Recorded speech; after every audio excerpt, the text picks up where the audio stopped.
Selamat pagi, bonjour. Di sini dengan saya, Baltazar, dan dengan kesempatan ini, saya akan menjelaskan sistem urinarius, terutama sistem urinarius bagian inferior.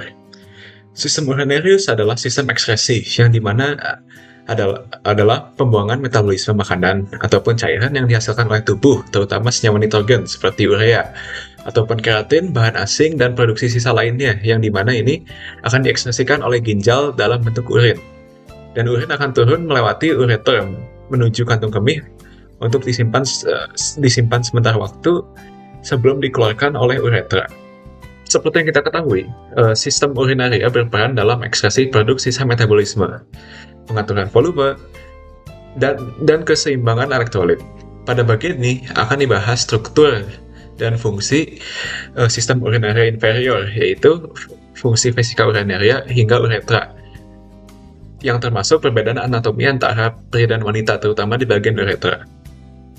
Kita mulai di vesika urinaria. Vesika urinaria merupakan organ muskular berongga yang berfungsi sebagai tempat penyimpanan sementara urin.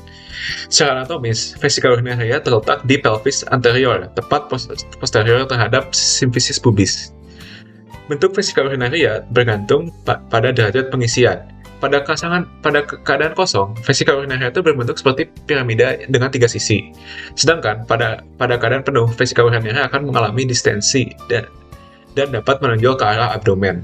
Jadi bakal ada tonjolan gitu. Secara anatomis, vesika urinaria memiliki beberapa bagian utama, yaitu apex vesicae, basis, dan dinding infralateral. Lalu, dinding vesika urinaria tersusun atas lapisan mukosa dengan epitel transisional, submukosa, serta lapisan otot polos yang disebut musculus detrusor, yang juga berperan penting dalam proses mixio. Ya. Lalu, kita akan pindah ke uretra.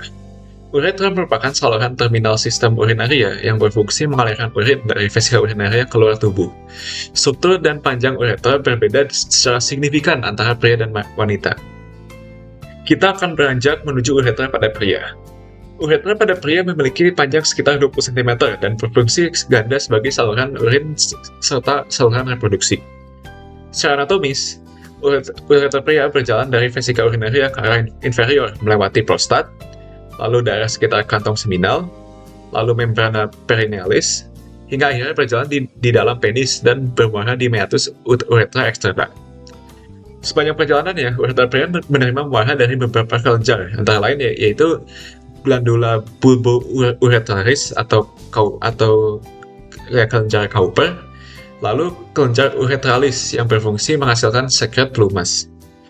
Uretra pria terbagi menjadi 3 bagian utama, yaitu uretra prostatica, uretra membranaceae, dan uretra spongiosea. Lalu kita beranjak pada uretra pada wanita. Uretra wanita memiliki panjang sekitar 4 cm dan hanya berfungsi sebagai saluran ekskresi urin. Uretra berjalan dari kolum vesicae ke arah inferior, melewati lantai pelvis, menembus membrana perinealis, dan bermuara di vestibulum vagina.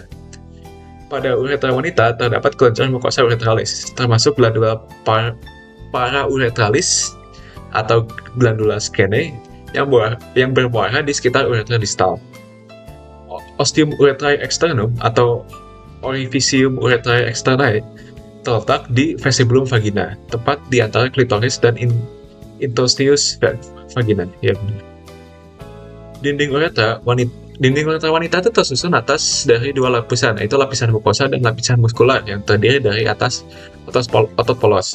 Struktur ini pun mendukung fungsi kontinensia urin dan mekanisme mixio.